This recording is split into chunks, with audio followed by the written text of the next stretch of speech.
So originally, this was going to be titled a Shameless vendor presentation because I was going to shamelessly promote my product, and that was when I was at MetaGeek. As many of you know, I'm not at MetaGeek anymore. Now I'm at Ekahau. But the MetaGeek team, still great friends of mine. Had a great 5 years with them. They're all personal friends. They're here. I'll show you their Twitter handles and stuff at the end. And so I was more than happy to go ahead and give this presentation, not only because they're good friends and we had a great 5 years together, but this is a sweet product. I mean, it is really good. And giving this presentation meant that I got a copy of it, so that helped out a little bit too. So it's no longer called a shameless vendor presentation, but Matthew came up with this, which I think is kind of nice. Look into my IPA. It's because it looks like an eye, right? You see that. So a little bit about me. My name's Joel, and I'm a sales engineer at Ekahau. I have been described as a pretty good potato, so that's good. I like that. I think that's pretty good. Also, some of you did some Ekahau art when you took the ECSC, right? This is my entry into the Hall of Fame of Ekahau art. I call it the dark side of the room, so that's the best I've got for art for you guys. So what we're going to do here when we talk about packet analysis with IPA is we're going to kind of do what you do with algebra, what you do with math, is we're going to back up to the very beginning. I'm going to start at the absolute basics, and we're just going to fly through that stuff as quick as we can, and then we're going to jump into actually using IPA and looking at what it looks like to perform airtime analysis with IPA. So as you know, there are three main types of interference. There's co-channel interference. That's where we have a bunch of client devices and APs. We'll just call those stations on the same channel, and they're all going to compete for opportunities to talk, right? Then there's adjacent channel interference, which occurs when we have APs and client devices on overlapping channels. When that happens, well, they don't politely get along. They just interrupt each other, right? Which is going to cause frame corruption and all kinds of issues. And then, of course, there's non-Wi-Fi interference.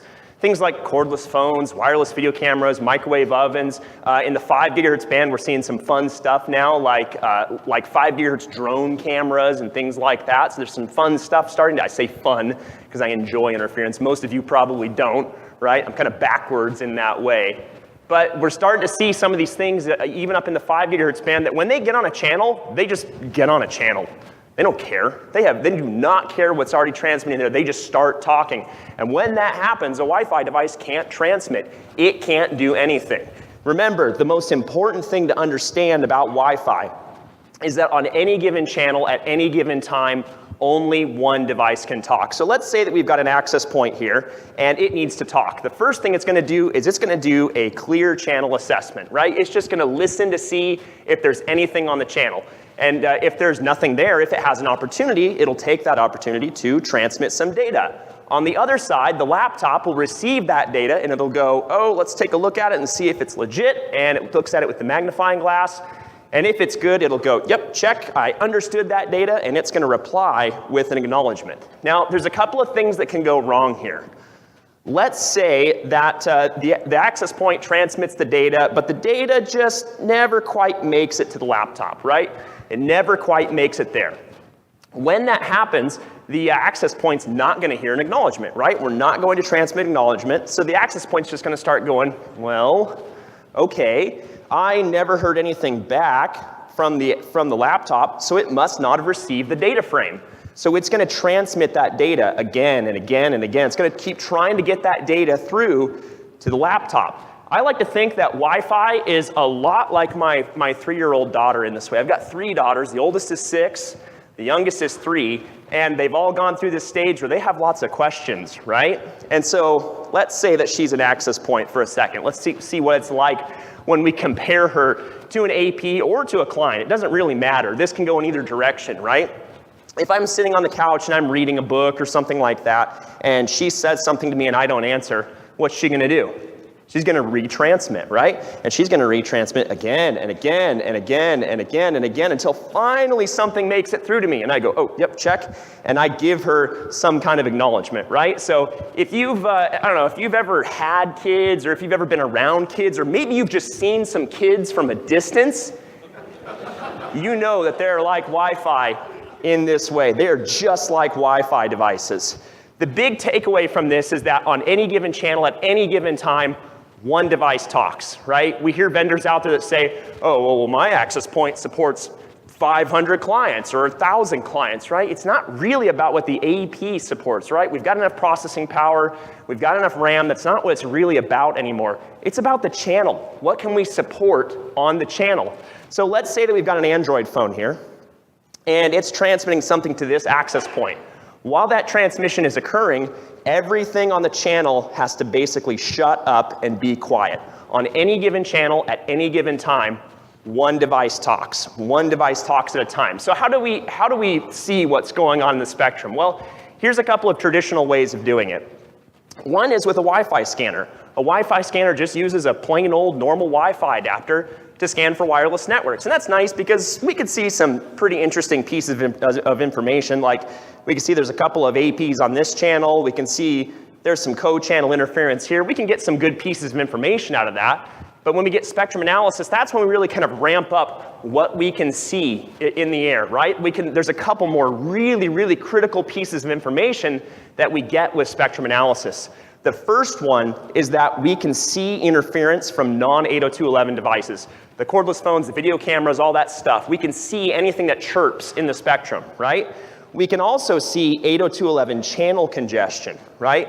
We can see how often Wi-Fi devices are talking. We can see how often they are utilizing the channel, see how busy they are keeping that channel. So there's basically two steps when you're troubleshooting a wireless issue. We're talking about an issue between an AP and a client device, right? Step one is going to be to look for a non-Wi-Fi signature. If you see a non-Wi-Fi signature, you're going to use spectrum analysis at layer one to take a closer look at what's going on, right? That's where you're going to stop. If you see a cordless phone there, you're going to seek and destroy, right? You're going to try to get rid of that. You're not going to move on to another tool. If you see heavy utilization that looks like Wi-Fi, if you see a Wi-Fi signature, well, it's time to put the spectrum analyzer away and move up to layer two. We're going to look at the packets to see what is actually happening in that environment. Packet analysis helps us answer a few questions, like who is talking slowly and who is talking the most and who is repeating themselves all the time. One thing we really have to watch out for in Wi-Fi is slow data rates. Like, for example, let's say that we've got an Android phone here and it's nice and close to the AP, so they're able to have a conversation at a signaling rate of like 65 megabits per second, right? But then we've got this other Android phone that's way on the fringe of the coverage cell, so it's had to back off and slow down to 1 megabit per second. This 1 megabit per second device is going to talk 65 times slower than the device that's close to the AP. It's kind of like the slow kid in the back of the classroom. Do you guys know who I'm talking about? The slow guy in the back of the classroom? Yeah, right? Sorry to pick on you guys in the back, The slow guy in the back of the classroom raises his hand and goes, teach. I had a question. You're just like, come on, just get on with it, right? So we can get on with the class. Slow devices are like the slow kid in the back of the classroom. So packet analysis helps us look at all of those details of 802.11 congestion on a channel. I like to think of utilization and airtime as basically two separate measurements of something very similar, right? Utilization, I see that as a layer one measurement, right? That's the percentage of time that we saw RF in the air. That's how often we heard RF in the air on that channel at that frequency. I like to see airtime as a layer two measurement. That's the percentage of time that 802.11 devices reserved time on the air, right? That's how often we actually saw those devices reserve time on the air. And here's how I know that I'm not wrong. When David Coleman and Devin both retweet you, I think that's a good sign, right? So I felt like that was a pretty decent sign that I was probably on track there. Oh yeah, that's probably true. Oh man, might be in trouble there. Burn. I don't know, I have no idea. So let's take a look at the three different types of frames that we'll see in wireless: management, control, and data frames. And by the way, if you forget which major frame type corresponds to which frame subtype, IPA in the filters bar has this really sweet cheat sheet built in. So you can just drop that menu down and you can look at that and go, oh cool, a beacon is a type of management frame, and you can see which color it corresponds to in the application as well. The first type are management frames. They basically help stations join and leave wireless networks. So some examples of that are a beacon. A beacon is just an access point announcing that it exists. For example, my old Aerohive AP330 on the ceiling at home. Any Aerohive guys in the room? I'm using an AP330. You know, it's an oldie, but it's a goodie, right? Yep. Yeah, right? So the AP330 on the ceiling at home right now is sitting there going, hey, I'm Joel's Network. I'm here. I support these data rates. I support this type of encryption. You can connect to me. Hey, I'm Joel's Network. I'm here. That's a beacon. It's just an announcement of an access point's existence.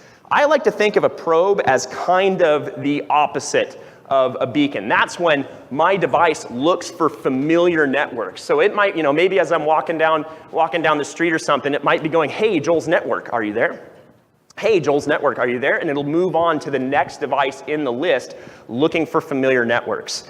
Next are authentication frames. That's a holdover from WEP. We don't really, they're kind of a formality if they're still there. It's probably the quickest way to describe that. And then association frames, which are part of the process of us actually getting connected to a network. The next type of frame is a control frame. They basically control the RF medium and make sure that other frames get delivered. They ensure the delivery of other frames. The first is an ACK, right? We transmit data, we receive an ACK, right? Which is what my daughter is looking for. If she comes up and shows me the pretty picture that she drew, right, of the flowers, which is flowers, then I've got to give her some kind of acknowledgement, right? Or she's going to keep trying to show me that picture until I acknowledge it, right? The next type is a block acknowledgement. That's when we can basically acknowledge a lot of data frames at the same time. So instead of going data acknowledgement, data acknowledgement, data acknowledgement, we can go data, data, data, data, acknowledgement, data, data, data, data, data, acknowledgement, right? Starts sounding like a System of a Down song. Then there's RTS, CTS, request to send, clear to send.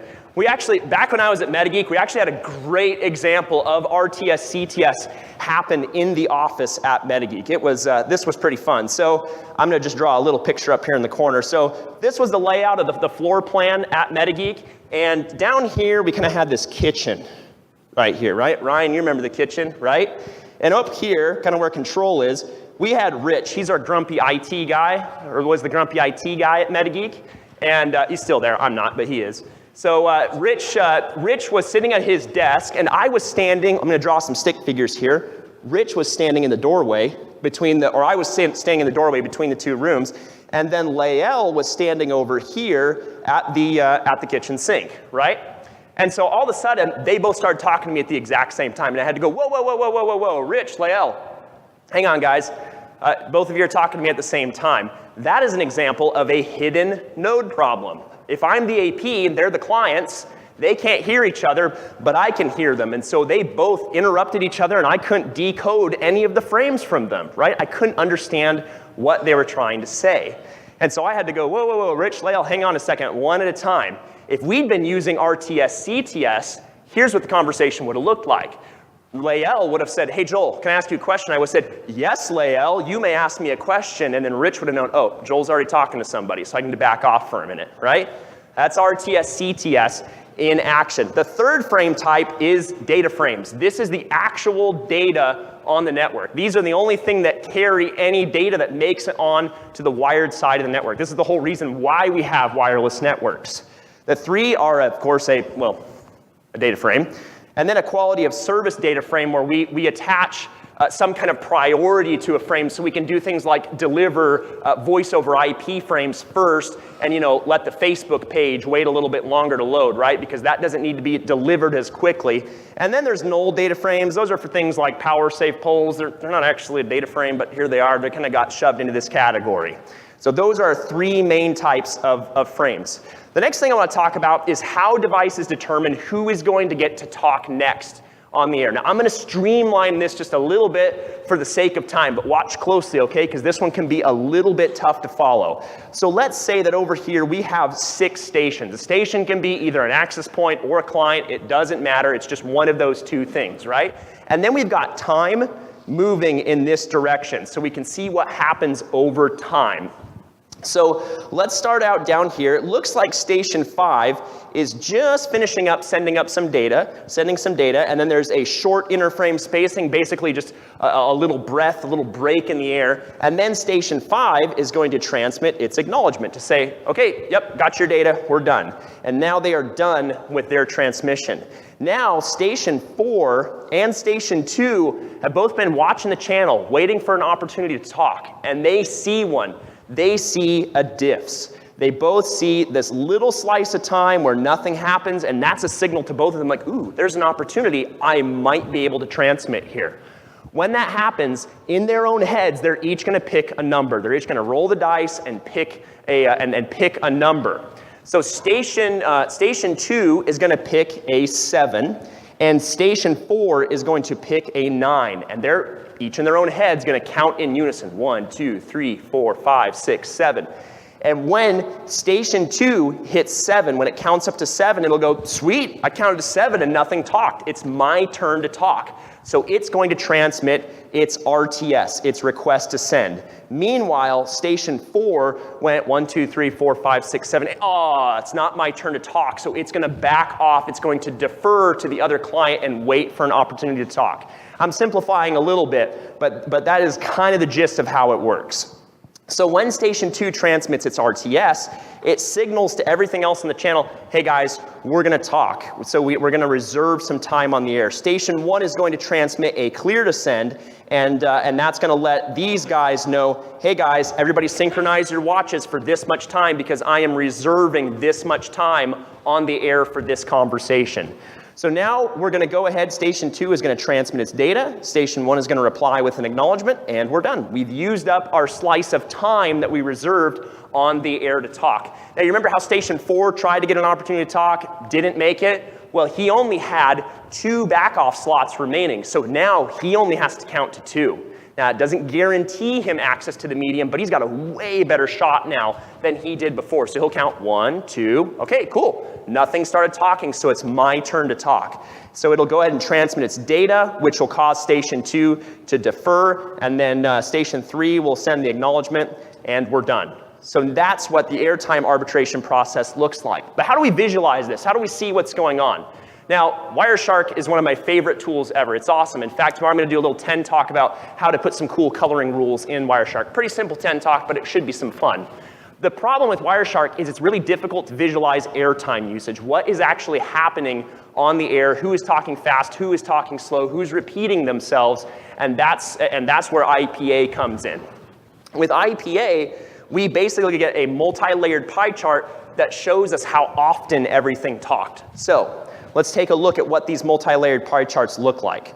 So this represents 100% of the airtime that was used on that channel, or 100% of the airtime that was used on that channel. And then if we break it down into the different layers, we can see what used the airtime on that channel. So if we look at this layer of the chart, going from the inside, right?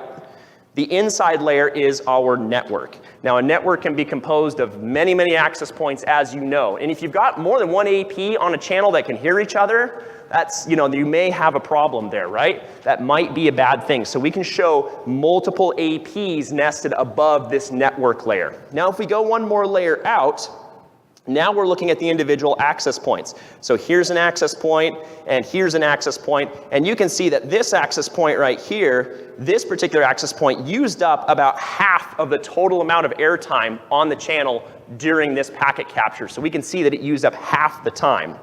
Let's go and clear this, make a little bit room for the next layer, which is the client device. So we can see that this client device used up about 1/3 of the time on the channel. The outermost layer shows us the frame type. Basically, we give a color to each individual frame type. So if we see orange, orange is our control frames, like our acknowledgements, our block acts, and our RTS, CTS. If we see purple, that's management overhead. That's beacons and probe responses. If you do a packet capture of your wireless network and you're using like 50 to 60% of your airtime and it's all being eaten up by management overhead, you're gonna have a bad time, right?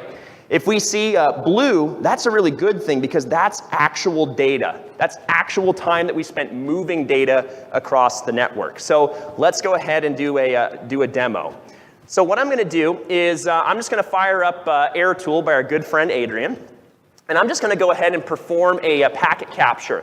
I'm going to import that packet capture into IPA in just a moment. I'm going to show you a sample that's included, then we'll come back to this packet capture I'm going to go ahead and take now.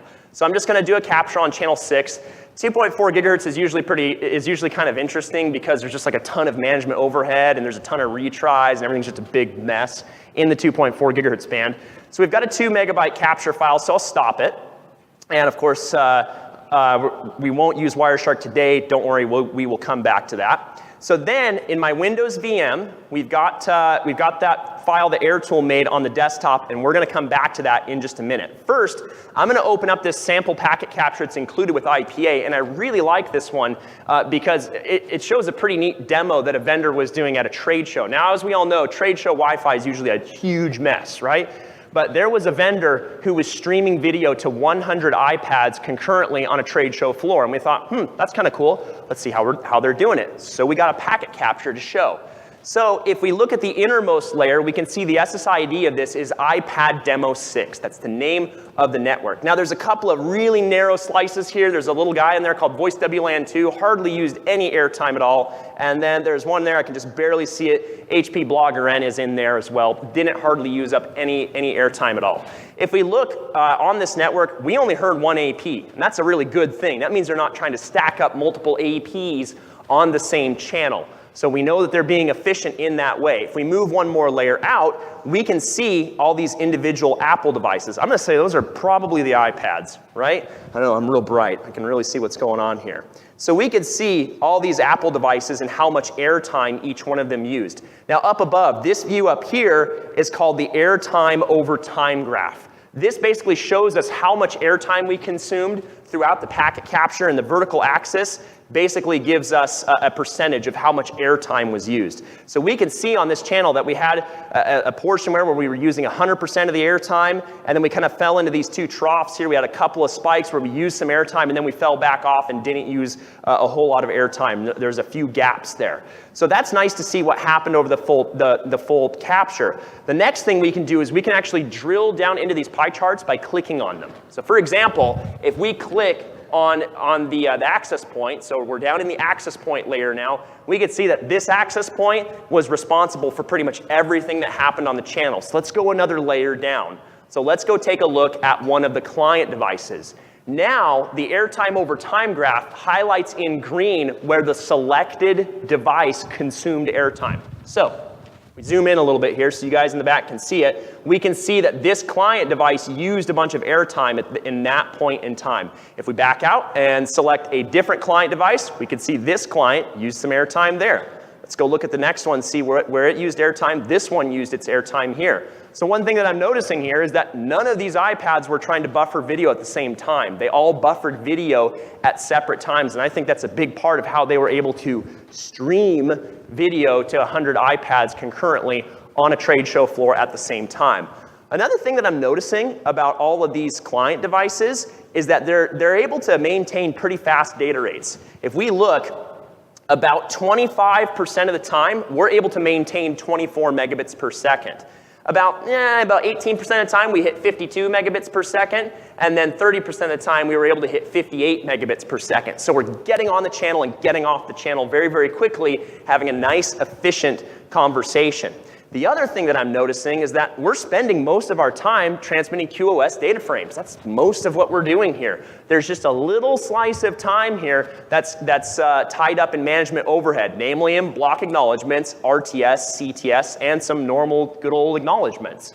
So we're able to spend most of our time transmitting data, and we're doing it quickly, and that's part of how they were able to stream video to so many iPads at the same time. If we want to actually look at what we've drilled down into, we have essentially applied filters by drilling down into this specific conversation. So if we skip over to the Packets tab, now we can actually see that conversation between the access point and the client device.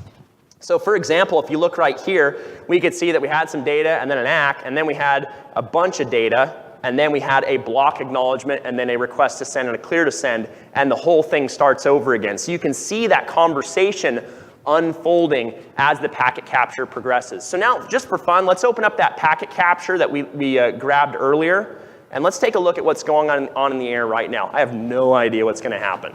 Okay, so I did this capture with Airtool, and I did something dumb when I got the packet capture. I forgot to disassociate from the network. So I'm going to come up here to the filters bar, and I'm going to uncheck channel 149. We're just going to get rid of that one to take that out of the equation. So that way we're only looking at airtime usage for one individual channel. Oh, and there's Adrian. He probably could have told me what I was doing wrong when I did that. We'll have to talk afterwards, Adrian. So, so if we look at what's going on, let's take a look. So we've got one called WLPC 2.4. There's an Apple device associated there. That's kind of weird. Somebody's on the 2.4 gigahertz band, and we can see that they had a retry rate of about 13%. So 13% of the time, they had to repeat themselves. We can also look and see how much time we spent in probe responses, beacons, what else is happening, beacons, probe responses, and some other things happening here. But we can see exactly how much airtime was consumed over time by looking at it's mostly purple. We spent most of our time on management overhead and almost no time transmitting actual data. If we go to the Analyze tab, this is going to show us some specifics about those networks. So if I star the WLPC 2.4 here, it's going to tell us about some issues that it ran into, like, hey, you've got legacy data rates enabled. If you hand this tool to somebody that's fairly new, hopefully this will help them understand that they need to do things like disable legacy data rates and disable legacy protection mechanisms. Tell them, hey, you don't need to worry about supporting 802.11b data rates. And if they want to learn more, they can hit learn more, and then if they don't want to learn more, they can hit TLDR, too long didn't read. It'll also, the engine in here will also do some fun things like highlight devices with high retransmits. So for example, this particular Apple device right here had a 23% retransmission rate. So we automatically highlight that to help you see, like, hey, there's something going on there. There's something retransmitting a lot on that. Maybe it's a chipset issue. Maybe you've got adjacent channel interference. And so that's some of the things that IPA will help you see on that network. A couple more goodies, a couple more things that you can do is let's say that there's a specific client device that you want to filter down to. So for example, let's take a look at all the client vendors that are Apple here. So we'll just apply a filter there so we can see what's going on. And then let's click on this specific device so we can get a closer look at that specific device. If you hit File and then hit Send to Wireshark, you basically suddenly turned IPA into a filtering tool. It's going to filter down to those results that you've got selected and send those over to Wireshark. So if you want to do deeper analysis, you can perform that analysis over there in Wireshark. So to close out, the whole MetaGeek team, one last thing, getting PCAPs. My favorite way is with Adrian's tool with Airtool on Mac OS. MetaGeek does supply the AirPCAP NX if you need something USB based, but you could also get packet captures. If you have OmniPeak, you can bring in your captures from there. You can bring them in from an access point, or if you're savvy with Linux, you can even get stuff from Linux. So if you have any questions, come and find me. I'd be more than happy to. Keith, are we doing questions for these segments or not? We got time for, yeah, Robert, go ahead. I'm going to defer that to all the names you see up on the screen there. So MetaGeek team, you guys want to raise your hands? All you guys? So that's the MetaGeek team over here. Great friends of mine. Feel free to go ask them any questions, any specific questions about that tool, anything I can answer before we turn it back over to Keith.